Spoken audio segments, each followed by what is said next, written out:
Welcome to the WP SEO Show, brought to you by SEO Hive, your proactive white label SEO partner.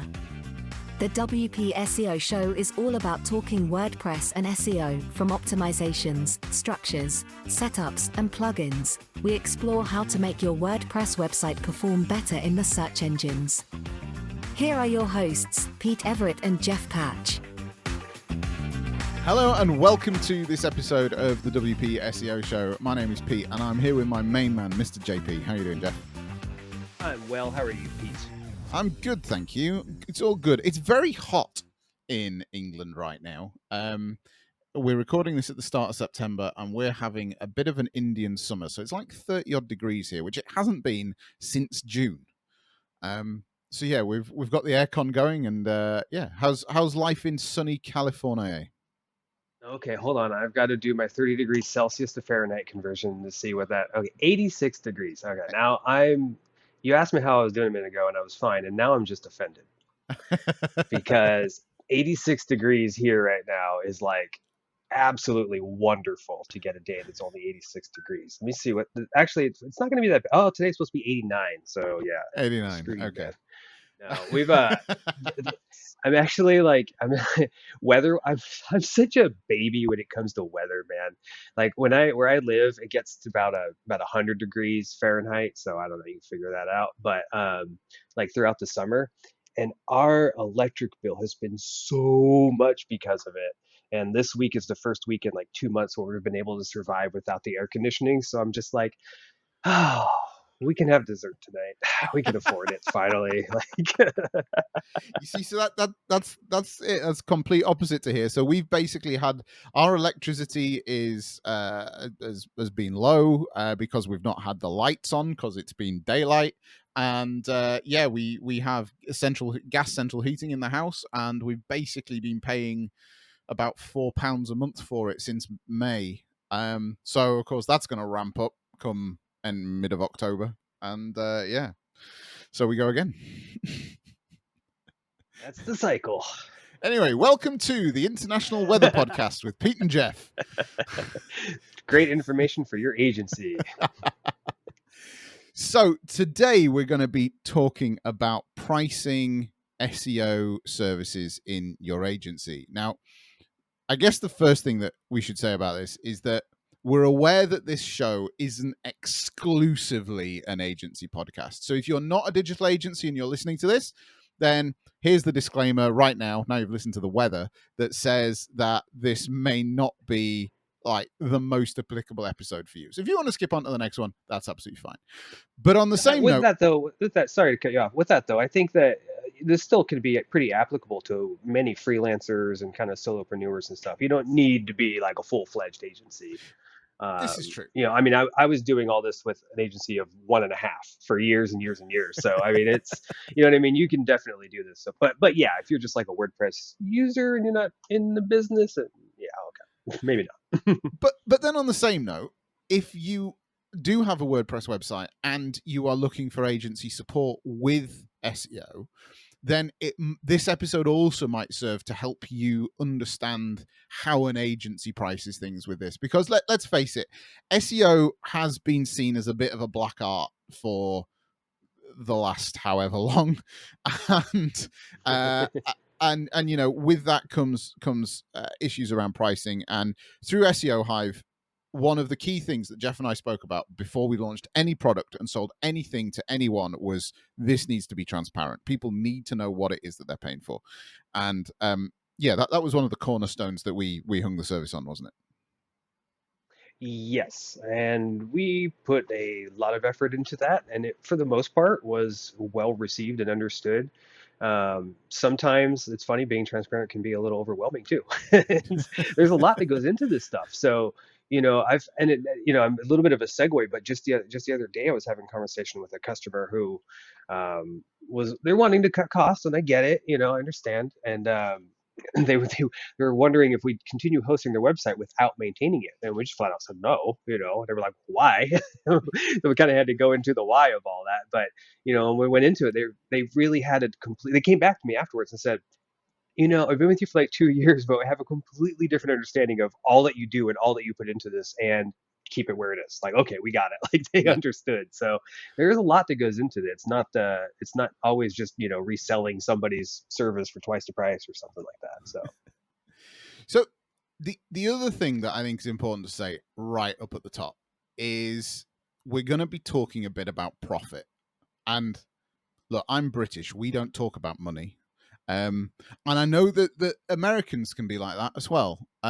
We just lie about it. Yeah, I'm like 1,000% profitable, man. So much money. We're so cash positive. Yeah. Look at this Ferrari that I've rented for the day and parked in front of a stately home that doesn't belong to me. Yeah, I just got done golfing with the venture capitalists, folks.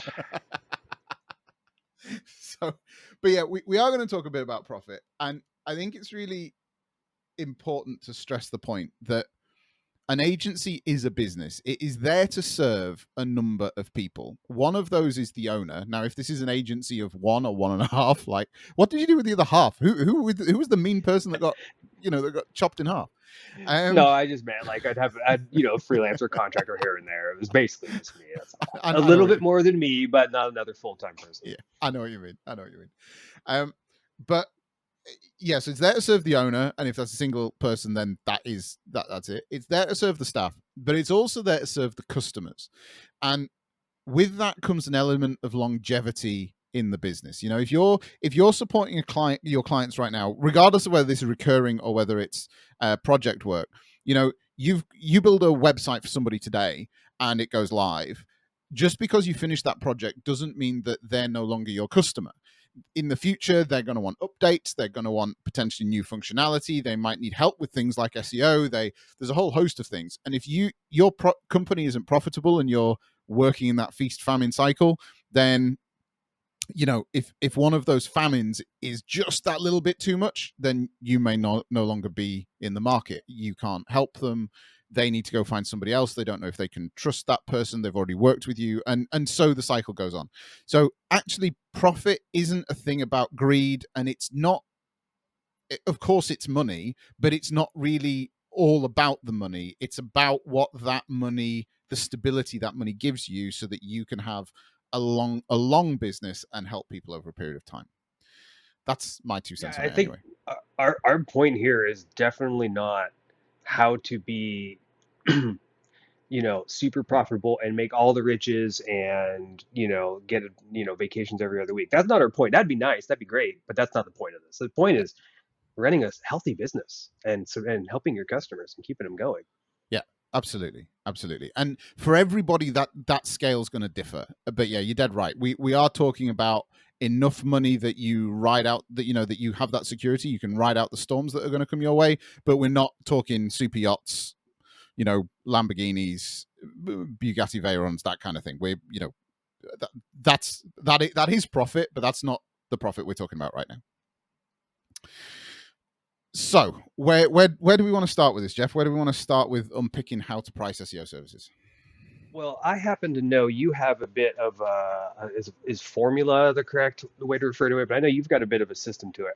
I'll be honest, I don't. I don't have a like a system to calculate these things, but we've got prices that worked for us and that we've landed on and we're super happy with. So I'm actually really excited to kind of hear your system or your formula or whatever your secret is. Because I will also say that I know from our relationship together, your agency, a bit more, what's the word I'm looking for? But established, better word than mine. You're larger. You're definitely you've got some big clients, and where I've kind of been that small business type focus thing. So okay, we'll get into that. There's two sides to this coin, and this is where I think SEO, particularly with SEO, you need to be really careful. And actually, I'm going to flip this back to you to begin with, because we went through this when we started SEO Hive. One of the things you need to have when you're running any recurring service, any productized service, just like when you're running any project, is a defined scope. It needs to be, you need to have a set structure of, okay, so this is what we're going to deliver each month. Because if you don't have that on a recurring basis, I mean, it can be like scope creep city. crikey, that was a mouthful. And that was something that you actually were influential with me over when we put SEO Hive together, as you had run productized services and stuff in the past. So the first thing is to have that defined scope. Wouldn't you agree? Yeah. Oh, sorry. Yes, I was. It gave me several like things to think about around that one, but more so than the defined scope, you're also well. Okay, let me rephrase that. I know when you're thinking, you're referring to the defined scope as keeping things in control, Yeah. keep making sure you're in control of everything. They're not getting out of hand. I was thinking from the other step, from the customer standpoint, is they need to know what they're getting every month, and that's Yeah. something that you actually see quite often with SEO services, where it's this huge question mark. They don't define the scope, and that's what from the outset at SEO Hive that we were like, we're going to have a really defined scope. You're going to know exactly the deliverables, and because I don't want to say the results are variable, but they are. It's SEO, they are. So, yeah, I mean, you can define it for both your business and for your customer. It's super important. Yeah. So to give you an idea of how we do that through SEO Hive, our recurring plans basically fall into two kind of buckets. One is a content-driven plan, and you know what? There's a sort of table rate. So however many bits of content you want each month, the price slides up and down with that. And the other is a local SEO plan, and depending on how many locations that you have, again, the price kind of slides up and down with that. So it within those buckets, within those processes, there's a very defined scope of this is what you receive, this is the actual tactical deliverable, these are the processes that hang around it, and this is the reporting that you get out the other end. And I think it's healthy as an agency, if you're going to be delivering this stuff, that you think about what those price points may be, because that focuses into the first part of the formula, which is understanding your costs. So in order to understand what your costs are, you need to know what you're delivering, essentially. So if you're delivering a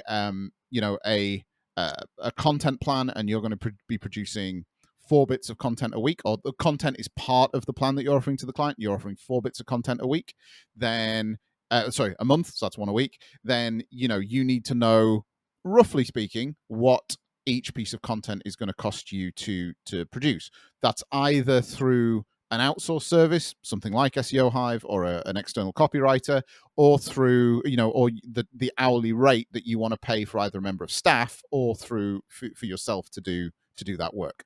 So there needs to be an element of what are your costs based on the deliverables that you're going to achieve most months. Would you have anything else to add to that? At this stage, no, sir, I do not. Okay. So the other thing to be really really clear about with your costs is, if you're running, so there's the tactical cost, i.e. what it is to deliver the tactic itself and the process. There then may be a management cost. So that's either maybe you have a project manager involved and they require a few hours of time each month, or that may be you. And if you're the agency owner doing this, please don't undervalue yourself. But yeah, that may be you. So give an allowance in there for that. So that put those costs in essentially column A. You then have column B. Now, column B is your profit. So it's up to you how you want to, how much money you want to make, essentially. There's basically 2 ways of doing it. One is as a percentage rate, and the other is as a fixed rate. So you could say, look, for every SEO client that I onboard, I want to make $500 a month. In which case, in column B, you simply put $500. That is the profit that you want to make. You're pricing that into the service. Profit isn't an accidental thing, and it's not a thing that you achieve by charging a minimum and then scrimping back as far as you can in order to make the numbers work. Profit is something you need to put into the mix before you give the price to the client. So that's option 1, a fixed amount of profit each month. Option 2 is you scale your profit in line with your costs. So the way I do it in my agency is I want every project to be 50% profitable. So that means that whatever the costs are, the profit needs to match that. Yeah, because it needs when you add the two together, they become 50% and 50%, i.e. 100%. So it's so in my agency, now that might seem like I'm skimping on the maths, I add up whatever the costs column's going to be, and guess what, that becomes the profit. But that's the way I scale my business. My business works on a 50% profit margin, and I do everything I can to make sure that it stays around that. Some years you get unexpected things, and we might slip down into the 40s. Other years we get a fair wind, and particularly in project work, things happen a bit quicker than expected, so we might slip a bit further into the 50s. But a 50% profit margin is what I'm aiming for. So that's, you then price your profit in. Then you add those two columns together, and then you need to make an allowance for your taxes. Now, I'm going to say something here, which is, we are not, by any stretch of the imagination, financial advisors in either the United States, the United Kingdom, or any other territory across the globe. So for your anywhere on this planet. Absolutely. So for your tax liabilities, please, please, please go and find the right advice in the country or state that you're in. However, I'll explain how I do it in the UK. So in the UK, we have essentially three types of taxes we need to worry about. One is corporation tax. So that is tax on profit that your company has to pay to the government every year. The second is VAT, or what in America you might understand as sales tax. Now, we have quite a straightforward VAT rule here that it's 20% on all goods if your company's turning over a certain amount. And then the third, which is kind of optional, but I believe that a company is there to serve the owner, is personal tax. So I don't pay the personal tax of my staff. Well, in a kind of way I do, because I pay it through their payments, their monthly payments. But the company covers my personal tax, is what I'm trying to say. So I also put an allowance in for that. Now, essentially, we have a corporation tax. I normally give an allowance of 10%. VAT, I give an allowance of 12%, but that's because I'm on a fixed rate thing. And then personal tax, I give an allowance of 3%. So there is 25%. So when I've added up together columns A and B, I then need to add 25% of whatever that number is. So if my costs were $500 and my profit is then also $500, then actually the taxes would be $250, because $1,000 times by 25%, which means that the absolute minimum I can charge this service for would be $1,250 each month. Now, your numbers may be different to that. That's absolutely fine. I'm just giving you an example of how kind of the maths work. But yeah, that's how I would calculate the minimum price for any service to ensure that my costs are covered, my profits covered, and my tax is covered. I love it. And I think, correct me if I'm wrong, but this is heavily influenced from a certain entrepreneurial author's book, possibly. It is. It absolutely is. I am a huge fan of Mike Michalowicz, and I will happily give him a shout out on our third official episode. We said we'd occasionally get guests in. Maybe, Mike, if you listen to this, you are always more than welcome to come and join the WP SEO show. He'll be on before episode 30. I'll tell you right now. We'll make it happen. If you haven't read it, his book is called Profit First. He's got many books. I've read most of them. Profit First is one of the best. It really breaks this stuff down with really easy to digest, kind of stories and things on how to break this down. And, with everything, you can tweak it, make it your own or whatever. It's not, it's not the law by any means, but, I guess in some cases, some things are legal, but you know what I'm saying. I highly recommend it. Absolutely. Amazon link in the show notes. Yeah, absolutely. And while we are talking about Mike Michalowicz, the book that followed that, it's called Fix This Next, is just as good if you are looking at, particularly if you're struggling with your business and you're not 100% sure, where to turn, which priority to look at next. That has a fantastic kind of method of working through your business in a priority level and understanding what that priority level is. So again, I'd give that book a shout out as well. But yeah, the pricing model did come from Profit First, unashamedly so. And in all honesty, it works. And I know a number of agency owners that run a profit first model in their business, all of whom are successful, all of whom are out of this feast and famine cycle. And and it's worked for me too. So I'm a full advocate of it. Yeah, I bet though we should probably stop talking about it because I bet 9 out of 10 people listening have already read it. You might well be right. It's super popular with everybody. I've never heard anything bad about the whole system, so it's great. And I mean, and I use it a little bit looser, but I use it like on everything in life. I mean, it's just such an easy way to break down and kind of understand, does this make sense? Yeah. So it's good stuff. Yeah, fantastic. So in a nutshell, that is how I would price SEO or any recurring service in my business. Would be to calculate your costs, calculate your profit, add those together, calculate your tax, and that becomes your minimum price. Simple as that.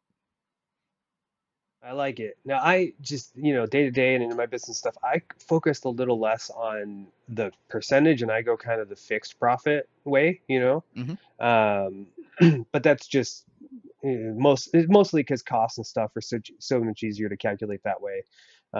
But it's all about scale and target, customers and what kind of, plans you're working with and stuff like that. So in any case, if you put that planning in, it makes it work.